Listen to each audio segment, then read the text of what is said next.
يا حبيب الله هو الحبيب الذي ترجى شفاعته لكل هول من الأهوال والتحميل. يا رب بالمصطفى بلغ مقاصدنا واغفر لنا ما مضى يا واسع الكرم يا أكرم الخلق باني من ألوذ به سواك عند حلول الحادث العظيم. بلغ العلا بكماله كشف الهدى بجماله حسنت جميع خصاله صلوا عليه وآله. مولانا صل وسلم دائما أبدا على حبيبك خير الخلق كلهم وعلى آله وأصحابه أجمعين.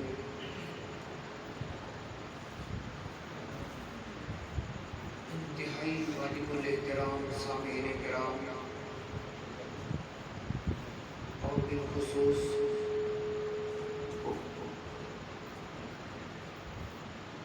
مدرسین حضرات، حافظ عبدالصبور، حافظ محمد ندیم، حافظ محمد زبیر، حافظ محمد حسان، یہ جو حضرات قرآن حکیم کی تعلیم دینے کا فریضہ سر انجام دے رہے ہیں،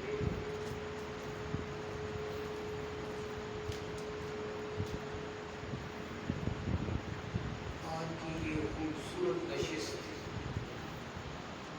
گیارہویں شریف کے حوالے سے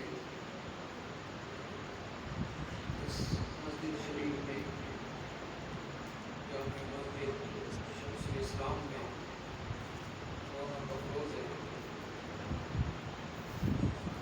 اللہ پاک جل شانہ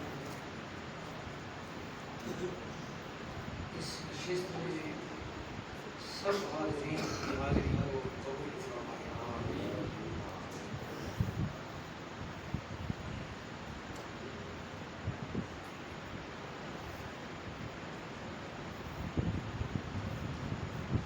ہر محفل، ہر نشست دین کے حوالے سے خوبصورت بھی ہوتی ہے، بابرکت بھی ہوتی ہے، روحانیت بھی ہوتی ہے، دنیا اور آخرت کے فوائد سے بڑی اچھی گھڑیاں ہیں، اچھی ساعتیں ہیں جو اللہ جل جلالہ رسول اللہ صلی اللہ علیہ وسلم کے ذکر خیر میں اور شریعت مطہرہ کے بیان میں گزرتی ہے. اللہ پاک ہم سب کو مسئلہ کے حق اہل سنت و جماعت کے اوپر استقامت پسند فرمائے. اولیاء کرام کے ساتھ سچی محبت اور عقیدت،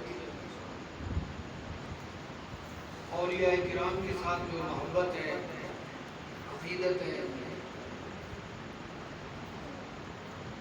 وہ دنیا و آخرت کا سرمایہ ہے. اور عقیدت میں جو انداز ہے وہ یہ ہونا چاہیے کہ اولیاء کرام کے جو نظریات ہیں ان کو ہم اپنائیں. اولیاء اللہ کا نام لینے والے تو بہت ہیں اور اولیاء اللہ کے درباروں پہ بیٹھنے والے بھی بہت ہیں، لیکن جس چیز کی ضرورت ہے وہ یہ ہے کہ ہم اولیاء کرام کے نظریات اور عقائد کو سمجھیں، عقائد اور نظریات کو ہم اپنائیں اور پھر ان کے مطابق ہم اپنی زندگی کو بسر کریں اور ان کے ساتھ ہم اپنی عقیدت اور جو محبت ہے اس کو مضبوط رکھیں. پیران پیر حضرت شیخ عبدالقادر جیلانی غوث اعظم رضی اللہ تعالیٰ عنہ اللہ تعالیٰ علیہ، آپ ولیوں کے سردار ہیں، آپ ولیوں کے سرتاج ہیں، بڑا عظیم اور اونچا مقام رکھتے ہیں حضور پیر دستگیر، اور الحمدللہ تعالی اہل سنت کی محبتیں ولیوں کے ساتھ ہیں اور پیر دستگیر کے ساتھ، غوث پاک کے ساتھ، ولیوں کی پوری جماعت کے ساتھ وہ عقیدت ہے، وہ محبت ہے۔ اور آپ کا یہ مقام ہے غوث پاک کا کہ آپ نے 40 سال عشاء کے وضو سے صبح کی نماز ادا کی۔ غوث پاک کا مقام، یہ ولیوں کا مقام ہے۔ 40 سال تک عشاء کے وضو سے صبح کی نماز ادا کی، اور جسے نماز کا پتہ ہی نہ ہو، اور بالخصوص عشاء اور صبح کی نماز یہ منافقین کی بڑی گالی ہے۔ عشاء کو بھی نیند، صبح کو بھی نیند۔ جو نماز کے قریب نہ جائے وہ اللہ کا ولی کس طرح ہو سکتا ہے؟ دیکھیں ولی کی جو پہچان ہے اسے ہم دیکھیں، وہ ہمارا معیار ہونا چاہیے۔ ہم اولیاء اللہ کے ساتھ عقیدت رکھتے ہیں تو پتہ ہونا چاہیے کہ اولیاء اللہ کی نشانی کیا ہے، کیونکہ دعوے دار بہت ہیں، نمائش کرنے والے بہت ہیں، اور پھر یہ جو محبت ہے اولیاء اللہ کے ساتھ اہل سنت، اس محبت کی وجہ سے بس اوقات اور کھلائے جاتے ہیں کہ اولیاء اللہ کا بورڈ لگا ہوتا ہے، کیا ان کا نام لکھا ہوتا ہے؟ غوث پاک کی گیارہویں کا نام اور غوث پاک کا نام چل رہا ہوتا ہے، لیکن اس نام کے نیچے اندر کچھ اور چل رہا ہوتا ہے۔ ولی وہ ہے کہ جس کا عقیدہ بھی ٹھیک ہوتا ہے، علم بھی مضبوط ہوتا ہے، عمل بھی بالکل ٹھیک ٹھاک ہوتا ہے، ولی ہوتا ہے۔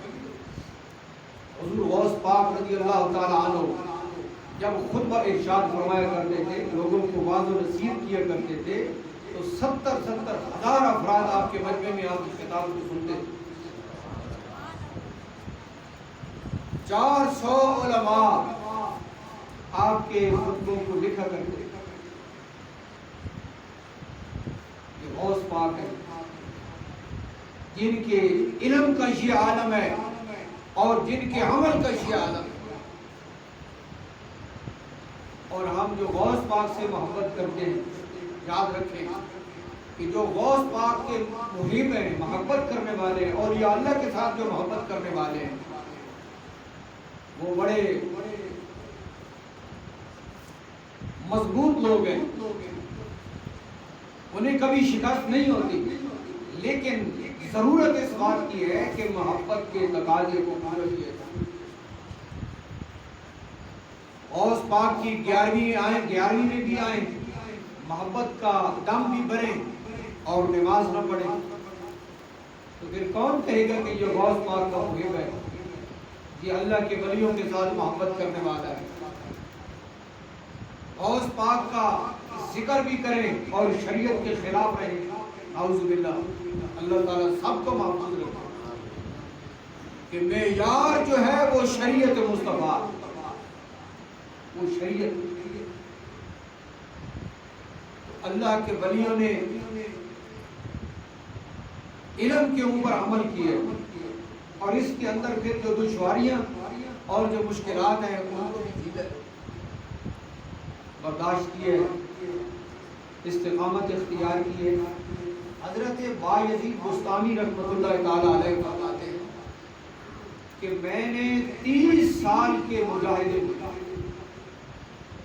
جو نچوڑ نکالا ہے، 30 سال کے مجاہدے میں، وہ یہ ہے فما وجدت شيئا اشد علی من علم و معاملت۔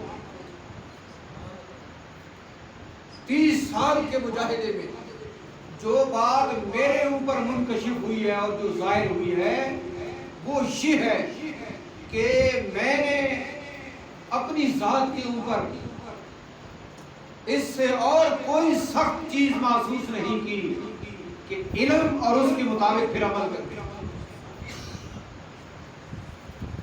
30 سال کے مجاہدے میں یہ بات میں نے سمجھی ہے کہ علم اور اس کے اوپر جو عمل کرنا ہے اس سے زیادہ سخت اور کوئی چیز نہیں۔ اس لیے اولیاء اللہ کی یہ شان ہے کہ وہ علم بھی رکھتے ہیں اور اس علم کے مطابق پھر وہ عمل بھی کرتے ہیں، پھر اللہ تعالیٰ نے ان کو مقام عطا فرمایا۔ جلا سکتی ہے شمع کشتہ کو موج نفس ان کی، الہی کیا چھپا ہوتا ہے آل دل کے سینوں میں۔ یہ مردہ دل جو ہے ان کی توجہ سے زندہ ہو جاتے ہیں، اور یہ توجہ کریں تو ان کی توجہ سے بدبختی جو ہے وہ خوش بختی میں تبدیل ہو جاتی ہے۔ اللہ تعالیٰ نے ان کو جو اونچا مقام عطا فرمایا ہے تو اس کے پیچھے علم ہے، اس کے پیچھے عمل ہے، اور اس کے پیچھے پھر اس کے نتیجے میں قرب خداوندی ہے۔ اور یہ قرب خداوندی کس وقت نصیب ہوا؟ جبکہ انہوں نے عمل کیا، اور ہم بڑے خوش نصیب ہیں اہل سنت کہ ہم جس جماعت میں ہیں اسی جماعت کو رحمت عالم نور مجسم حضرت محمد مصطفیٰ صلی اللہ علیہ وسلم نے حق قرار دیا ہے، اور اس حق کی ایک آسان سی نشانی آپ کے گوش گزار کرتا ہوں۔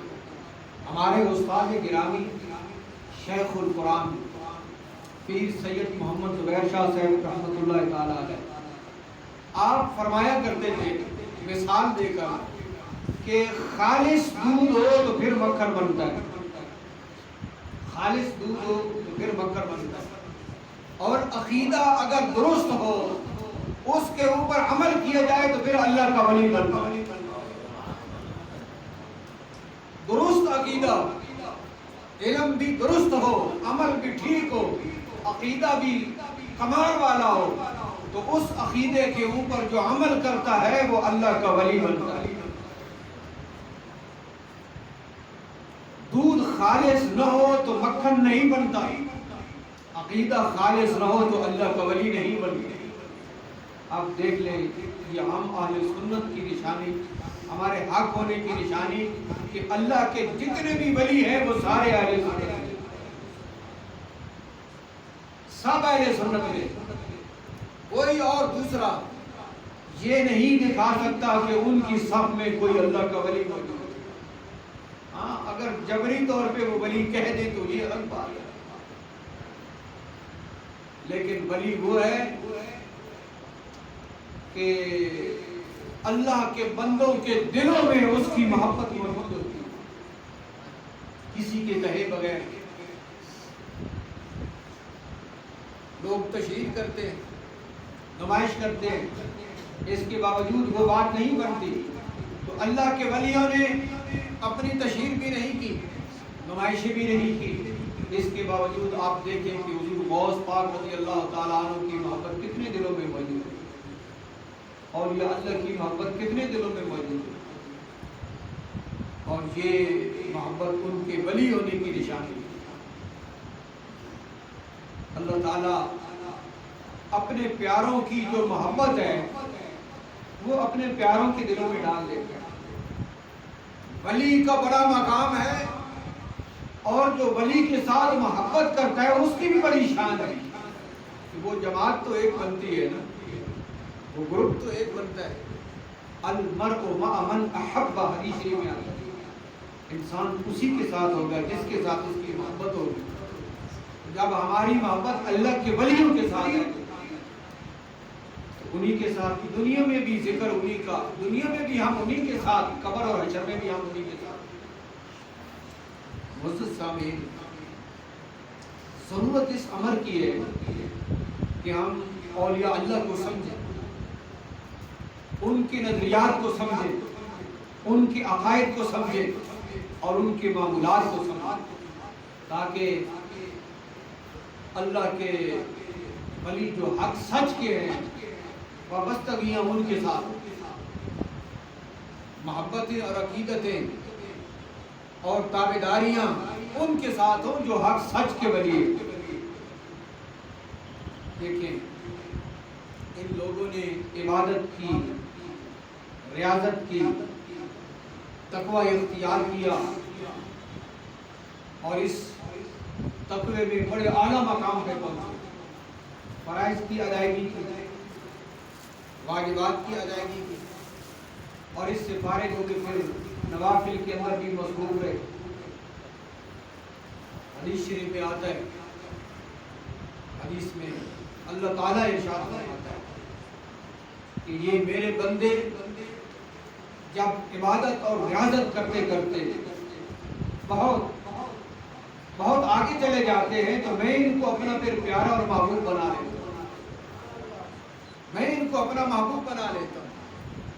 اور جب میں ان کو اپنا محبوب بنا لیتا ہوں تو پھر اللہ تعالیٰ جو ان کو انعام عطا فرماتا ہے، فَكُنْتُ سَمْعَهُ الَّذِي يَسْمَعُ بِهِ وَبَصَرَهُ الَّذِي يَبْصُرُ بِهِ وَيَدَهُ الَّتِي يَبْطِشُ بِهَا وَرِجْلَهُ الَّتِي يَمْشِي بِهَا وَلَئِنْ سَأَلَنِي لَأُعْطِيَنَّهُ.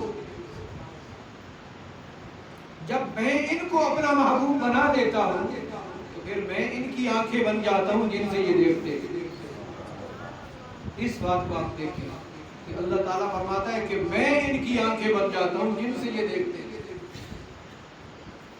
اب اللہ بندہ نہیں بنتا اور بندہ اللہ نہیں بنتا، یہ تو واضح بات ہے. لیکن قرب کا کیا مقام ہے؟ جس طرح ہم کہتے ہیں نا کہ اللہ کا بندہ، تو کہہ سکتے ہیں نا اللہ کا بندہ، اللہ کا بندہ. اللہ تعالیٰ فرماتا ہے کہ میں اس کی آنکھیں بن جاتا ہوں جس سے یہ دیکھتا ہے، میں اس کے کان بن جاتا ہوں جس سے یہ سنتا ہے، میں اس کے ہاتھ بن جاتا ہوں جن سے یہ پکڑتا ہے، میں اس کے پاؤں بن جاتا ہوں جن سے یہ چلتا ہے، اور جب یہ مجھ سے مانگتا ہے تو میں اس کو ضرور دے دیتا ہوں. اس لیے ہم اولیاء اللہ کے دربار پہ حاضر ہوتے ہیں، ان کے پاس جاتے ہیں اور اپنی عرض ان کے سامنے رکھتے ہیں کہ ہمارا عمل تو اس درجے کا نہیں، اگرچہ ہر شخص اللہ سے مانگتا ہے اور مانگنا چاہیے، اللہ سے مانگنا چاہیے، اللہ ہر ایک کو عطا فرماتا ہے، لیکن جن کو گارنٹی دی اللہ نے دی ہم ان کے پاس بھی جاتے ہیں دنیا و آخرت کی بھلائی کے لیے، خاتمہ بالخیر کے لیے، قبر کو روشن کرنے کے لیے. ہم ان کے پاس جاتے ہیں کہ جن کے ساتھ اللہ کا وعدہ ہے کہ جب یہ مانگتے ہیں تو میں ان کو ضرور دیتا ہوں. تو ہم ان کے پاس جاتے ہیں کہ ہمارے لیے رب سے مانگی، ہمارے لیے رب سے مانگی. لوگ یہ کہتے ہیں کہ انہوں نے اللہ کو چھوڑ دیا، نعوذ باللہ، یہ اولیاء اللہ کے پاس جا رہے ہیں، انہوں نے اللہ کو چھوڑ دیا ہے. اگر آپ غور کریں اللہ کو چھوڑا تو نہیں، اللہ سے مانگنے کے لیے جا رہے ہیں، اور اللہ سے مانگنے کا جو بہترین طریقہ ہے کہ اللہ تعالیٰ کی عطا مل جائے اس کو اپنا رہے ہیں. تو سب سے بڑی توحید تو پھر یہی ہوئی نا کہ وہ طریقہ اختیار کریں کہ جس طریقے سے اللہ کی عطا ہمیں مل جائے، اس کا کرم ہو جائے، اس کی رحمت مل جائے اور اس کا قرب مل جائے. اس طریقے کو اختیار کر رہے ہیں جس طریقے سے اللہ کا ہمیں قرب مل جائے. تو توحید تو پھر یہی ہے کہ اللہ کا قرب ملے، اللہ تعالیٰ کی معرفت نصیب ہو.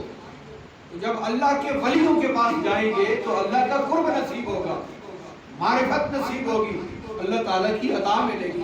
تو جب اللہ تعالیٰ کی عطا ملے گی تو یہی بندہ مومن کا کمال ہے کہ اللہ کی عطا ملے گی. معزز سامعین کرام، اس دور میں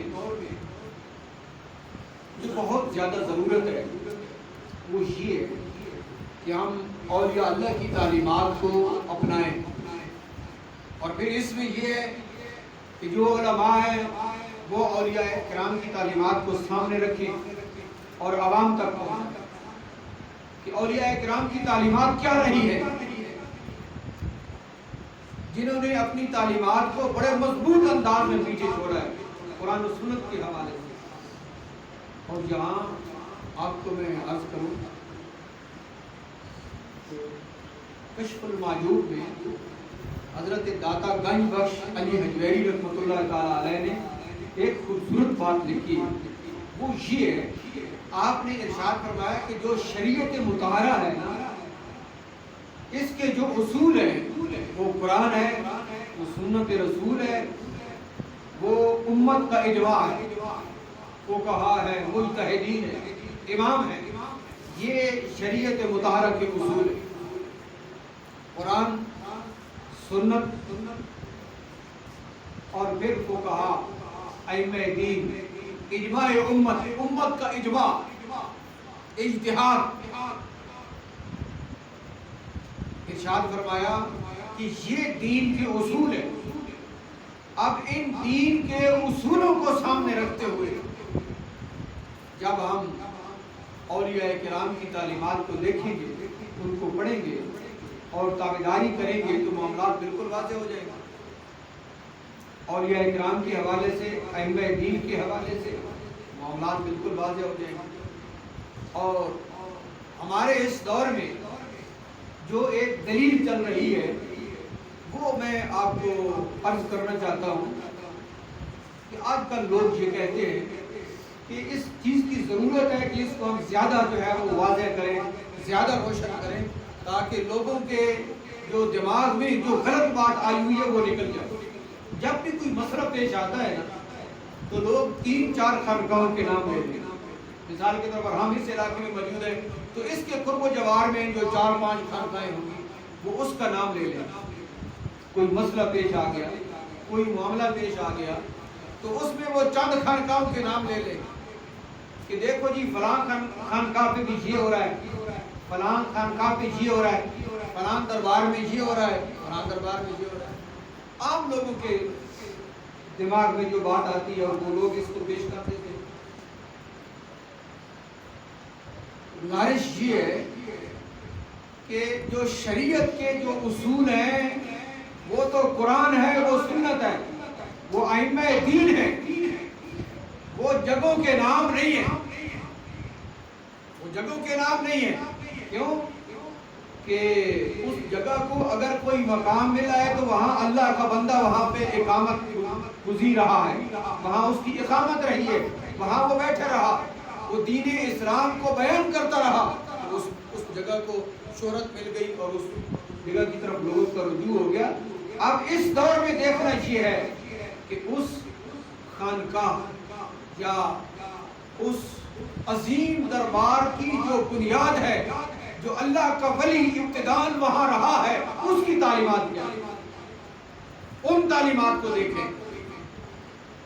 جب ہم پیچھے جائیں گے نا اور ان ہستیوں کو دیکھیں کہ جنہوں نے اس کی بنیاد رکھی ہے اور جنہوں نے وہاں پہ شریعت مطہرہ کا پرچار کیا ہے، جنہوں نے شریعت کے اوپر پہرا دیا ہے، ان کی تعلیمات کو ہم دیکھیں گے تو وہ کوئی اور انداز ہے، اور اس دور میں دیکھیں گے تو کوئی اور انداز ہے۔